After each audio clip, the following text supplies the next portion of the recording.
Okay, Assalamualaikum. Saya Aminuddin. Sekarang saya berada di air terjun Tulangat sambil bercuti bawa anak-anak. Okay, riliskan stres. Okay, sambil-sambil buat tugasan. Okay.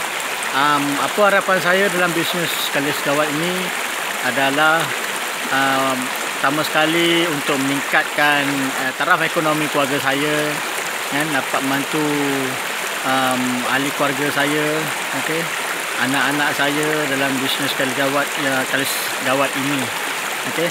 Dan kenapa saya beria-ia nak masuk dalam jemaah ini? Kerana apa yang pasti saya nampak dekat dalam bisnes dalam jemaah ini, kerana saya nampak kesemuanya dalam jemaah ini bersifat aura yang sangat positif. Okay? Jadi kami bergabung sama-sama untuk dapatkan aura yang positif, untuk maju ke hadapan, untuk membangunkan bisnes, untuk memajukan bisnes Kali Segawat ini. Dan apa yang perlu saya buat apabila dapat telur pintar, saya akan buat yang terbaik, okay? Mengikut tugasan-tugasan dalam teknologi pintar, apa yang diberi, buat sebaik yang mungkin untuk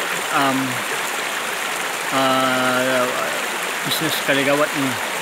Dan apa kelainan yang saya duk perhati dalam jemaah ini? Kelainannya memang agak lain. Salah satu dia mempunyai yang bersistematik. Dia bersistematik dan yang terkini menggunakan sistem yang online. Okey, tak perlu banyak modal, tak ada modal yang agak tinggi.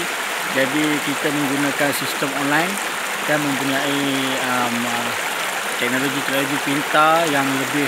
Kadang-kadang kita tak pernah terfikir benda tu, tapi dia dah mengajar kita ada menggunakan teknologi pintar. Dan apa cara untuk saya tambah nilai hidup kepada orang adalah saya bangunkan taraf ekonomi saya. Apabila saya dah berjaya, saya mesti bantu orang lain untuk menaikkan taraf hidup orang lain. Sebab itu ada satu lumrah untuk kita maju ke hadapan. Banyak orang yang berjaya kerana membantu orang lain. Okay? Itu ada salah satu dia ciri-ciri untuk kita nak berjaya dan bila dah berjaya. Okay? Ucapan terima kasih saya ditujukan khas kepada semua ahli-ahli jemaah yang beraura positif. Terima kasih banyak-banyak. Okay?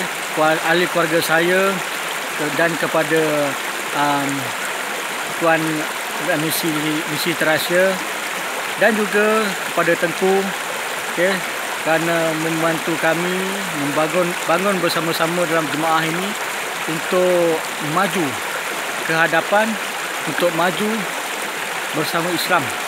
Okay, kita bangun menakluk ekonomi dunia. Okay, saranan baik saya pada yang tonton rakaman ini, ayuh kita bersama-sama masuk dalam jemaah ini, berfikiran positif, beraura positif, buang yang keruh, ambil yang jernih.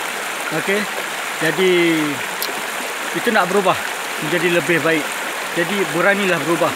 Okey, berubah untuk masa depan kita, masa depan keluarga dan anak-anak kita.